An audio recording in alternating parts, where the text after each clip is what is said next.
Thank you, Devika. And thank all of you, Sarah, Hamad, and Sonal, wherever you are, there you are, for organizing this, and Ella and the Paul Mellon Center for supporting it and making it happen. And we've already seen that we're off to a really interesting couple of days, and I'm very happy to be here and be part of it. It occurred to me when I saw the sad news of K.G. Subramaniam come across in the emails that this panel is about a topic that was a concern of his throughout his entire career. So I like to think of our papers and the panel as in honor of him today. So I'll begin. In 1900, at the Paris International Exposition, British officials in charge of the empire's displays allotted almost 60,000 square feet to the Indian and Colonial Pavilion in Trocadero Gardens. Works by two sculptors, G.K. Matre and Jadunath Pal, were prominently displayed in the Indian section. Both artists' practices were rooted in styles of modeling unfired clay murtis central to Hindu worship in their regions. Most famously, Ganesh in Matre's Bombay presidency and Durga in Jadunath's Bengal. And just to remind you of what these look like, on the screen at left is an example of a home shrine for the Ganesh festival in Pune. And on the right is a Durga Pandal a couple of years ago in Mamata Banerjee's district constituency, so in her favorite shade of blue. At the Paris exhibition in 1900, G.K. Matre's sculpture Saraswati, which is on the left-hand side, was shown in the acknowledged place of honor at the center of the grand vestibule. And you'll have to bear with some of my slides that were snapped from books. They're a little bit not the greatest. Matre's nearly life-size neoclassical Saraswati in white plaster of Paris, imitating marble, garnered an honorable mention, a diploma of honor, and a bronze medal at the exposition. Jadunath Pal's 12 life-size clay portraits of Indian soldiers, and you see some of them in the slide, in the image on the right, in regimental dress, lined the entryway to the space. Jadunath's work also took a bronze medal. The official report noted that his excellent lifelike figures, lifelike, that's an important word, were a constant source of interest to visitors. My aim in this presentation is to draw attention to the relevance and impacts of vernacular lineage-based practices on the transformations in Indian art taking place around the turn of the 20th century, and to build a more expansive, embracing understanding of the complex interplays between vernacular and elite cosmopolitan practices that are intrinsic, I believe, to the course of the modern in India. And I'm going to begin with Matre. G.K. Matre was discovered, in my quotation marks, by the Anglo-Indian art establishment in Bombay and London just a few years before the Paris exhibition in 1900. At the time, he was a student at the Bombay School of Art. Matre's family, upper caste Prabhus from Pune, had moved to Bombay when his father, who worked as an accountant for the army, was reassigned to the city's administration. Matre's father used his familiarity with the colonial establishment to find a respectable path for his son, who was an indifferent student but had a strong artistic interest. He enrolled young Matre in the art school, and Matre joined the drawing and painting course. There was no sculptor instructing at that time at the school. In his final year, when Matre was just 19 years old, he startled his teachers by producing To the Temple, which is what's on the screen in two views. A graceful young woman in a bronze-toned plaster of Paris medium, a sort of pucka neoclassical figure in a 9-yard sari. Edwin Greenwood, the art school principal, was astonished by the quality of the work. He saw it as a vindication of the school's curriculum and forwarded photographs to George Birdwood, by then based in London, a central figure in the Anglo-Indian art world, well known for his harsh view of Indian art. Birdwood was charmed. He exuded, "I know of no modern statue so completely attractive to me." In contrast to Greenwood, he understood Matre as a self-taught genius. The aristocrat painter Ravi Varma, whose paintings were also displayed in the 1900 Paris exposition, joined in the praise, declaring the sculpture the most beautiful production of the kind I have ever seen by a native. To the Temple was shown at the Bombay Art Society, where it took a silver medal, and again at the Imperial Durbar in Delhi in 1903 when it won first prize for statuary. Matre was hailed as India's first major contemporary sculptor. In the debate over the primacy of innate genius versus art school training in Matre's achievements, his actual background was overlooked, perhaps even deliberately erased. Matre's early education points to a much more complex interaction between local and cosmopolitan, between popular and elite, and between vernacular and modern. At the age of 12, Matre began working with his uncle and a brother, makers of clay Ganesh images and portraits. According to a family lore, young Matre modeled a fine portrait of his elder brother.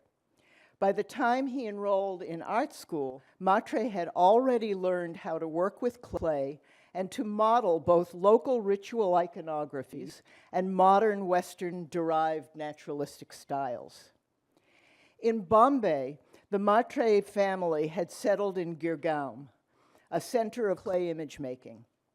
There, young Matre found inspiration in the work of G.V. Gokhale, whose studio was nearby. Gokhale was a renowned maker of Ganesh murtis, esteemed for his sensitive incorporation of Western naturalism, and there's an example of one of his Ganeshas with Parvati. By 1900, clay modelers in Bombay Presidency had been working with Western-style, naturalistic, lifelike realism for over 100 years. In the 1790s, for example, Gangaram Tambat at the Peshwa court in Pune was sculpting naturalistic wax and clay animals from live models in the Royal Menagerie and from illustrations provided to him by the British artist James Wales. And this is camel is in wax. Thank you, Holly Schaffer, for making that available to me. In the Pune of Matre's childhood, the city was famous among the colonial elite and Western travelers for Pune figures, depicting India's myriad occupation, castes, and religious sects, modeled in clay and accurately dressed in cloth attire and equipped with the accoutrements of their callings. The same sculptors also made portraits for local clientele. And Gillian Forrester is here, and she acquired these for the Yale Center for British Art, this particular set, so thank you. And this is an example of a portrait from about the same period. This is Baurangari, who was a nationalist in Pune, a revolutionary nationalist at the very end of the 19th century.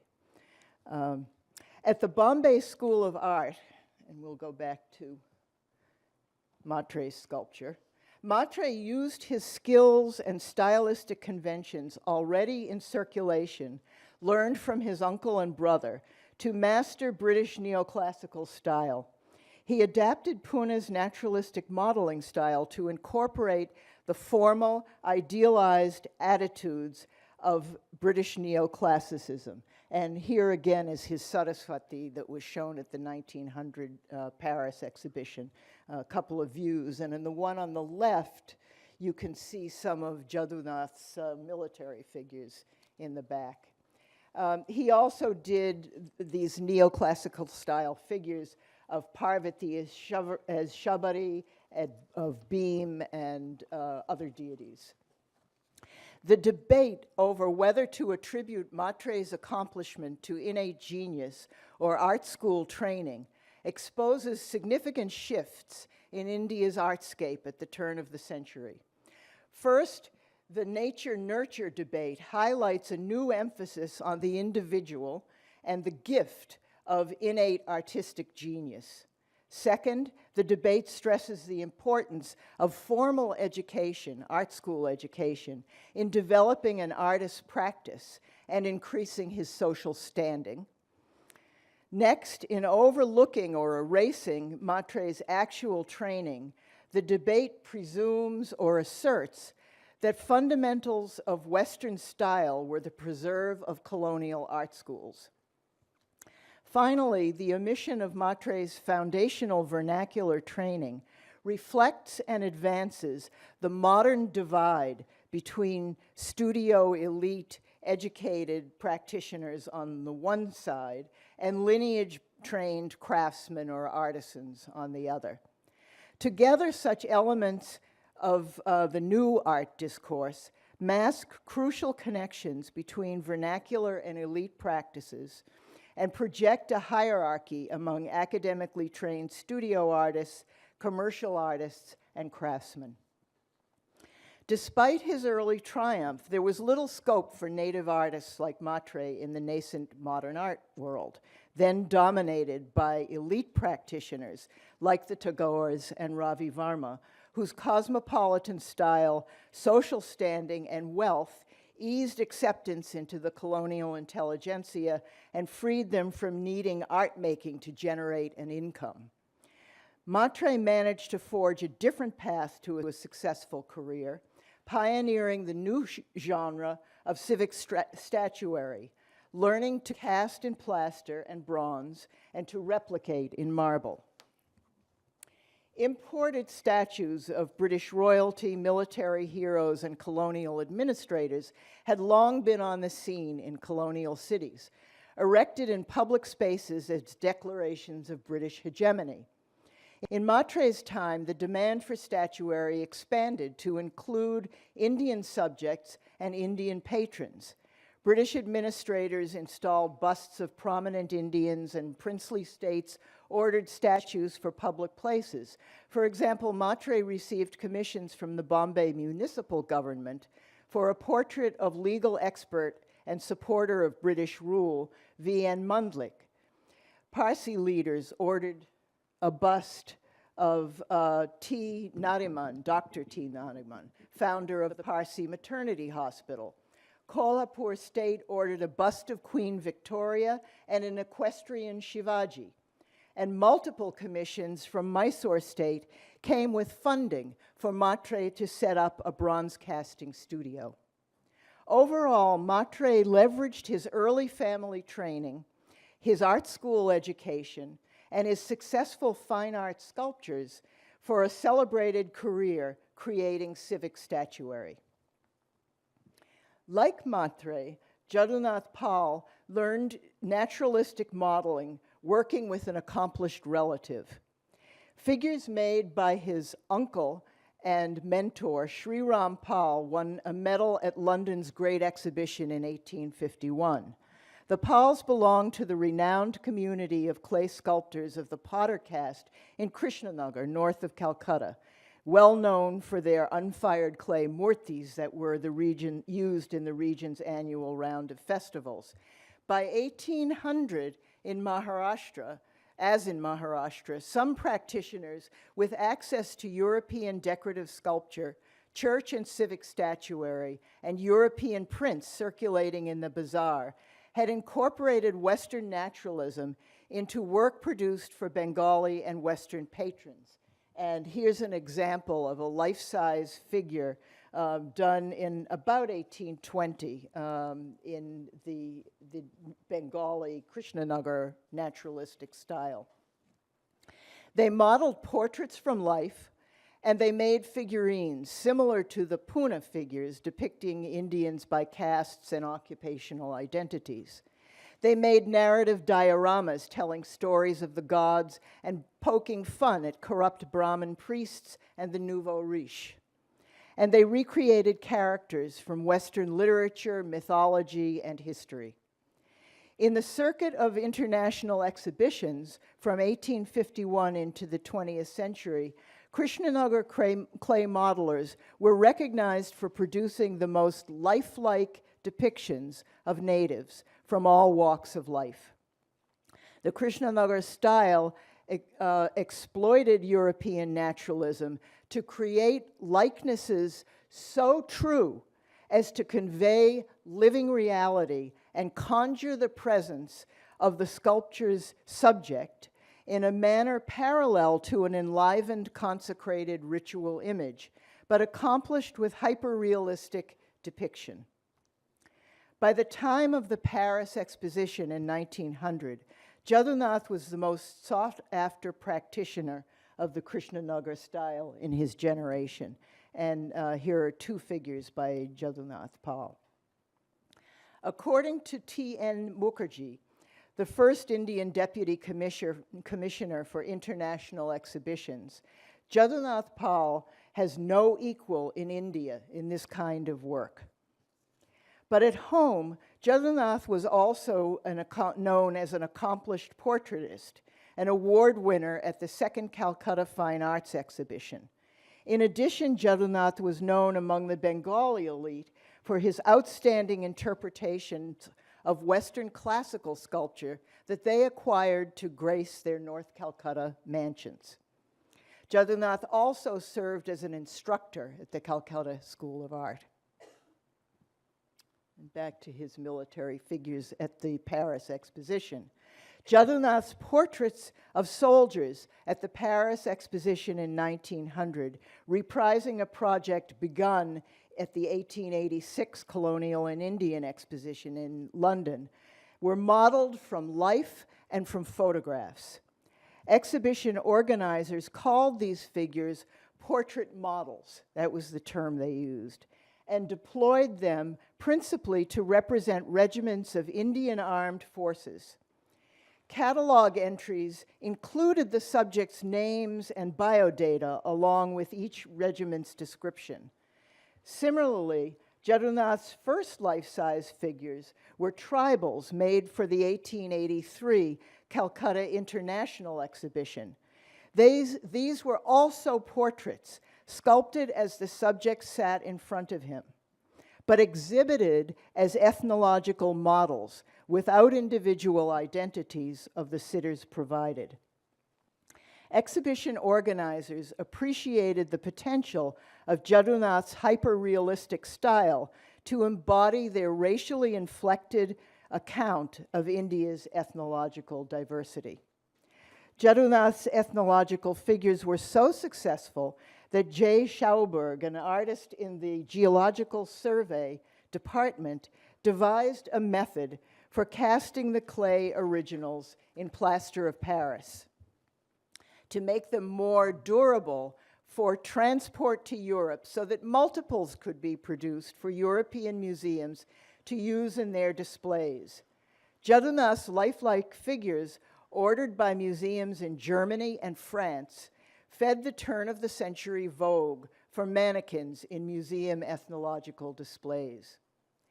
Prizes, accolades, and commissions notwithstanding, and despite his service at the Government School of Art as an instructor in modeling, the Anglo-Indian Art Establishment did not view Jadunath as an artist, or his hyperreal figures as art. And his position at the school seems to have been a continuous, bumpy, on-again, off-again relationship, symptomatic of his awkward place, highly esteemed, but not accorded the rank of artist. in the emergent art world. Henry H. Locke, superintendent of the Government School of Art in Calcutta from 1860s to the 1880s, dismissed the Krishnanagar style for its literalism.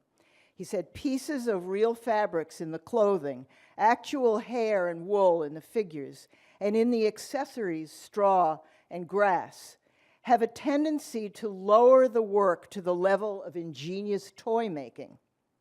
The colonial art establishment expected sculpture to elevate human nature, to embody ideas, thought, feeling, and to go beyond what they considered the mere imitation of nature, however admirably accomplished. Moreover, Jadunath's portraits of Indian soldiers and tribals also failed as art by depicting ordinary colonial subjects, not the heroes, rulers, or idealized characters, the proper subjects of sculpture. And the media he used were low value and ephemeral, not appropriate for works of art. When E.B. Havel arrived to head the Calcutta School from 1896, Jadunath's Western sourced approach to figuration was further marginalized by the new narrative of Indian art, emphasizing its idealist foundation in contrast to Western art's dedication to interpreting reality. The art establishment failed to perceive in Jadunath's work his aim to reach beyond mere mimicry, to use Western naturalism as a means for achieving hyperreality, capturing life-likeness so that a viewer might experience the subject's presence in the work. Maitre's Saraswati and Jadunath's Soldier will be the concluding slides on the screen. Jadunath and Maitre were equally well-known as successful participants in the international exhibition circuit of the turn of the 20th century. Their receptions and impacts reflect the morphing topography of the Indian artscape. Maitre gained entry into the new Anglo-Indian realm of fine art by translating Hindu iconography into approved neoclassical form. But his lasting contribution was as a pioneer of post-colonial civic statuary. Jadunath's deft development of portraiture in the hyper-real Krishnanagar style marked him as an artisan or craftsman, a model maker, valued for his contribution to the colonial project of constructing a typology of India's inhabitants. But his lasting contribution was the ongoing development, and it's still being carried forward, of the Krishnanagar style, deploying Western naturalism to instill likeness and presence into portraits of mortals and murtis of the gods. G.K. Maitre and Jadunath Pal, through their successful practices and experiences in a modern cosmopolitan art world, integrated, manipulated, and hybridized vernacular and cosmopolitan techniques and styles, shaping the course of art in a modernizing India.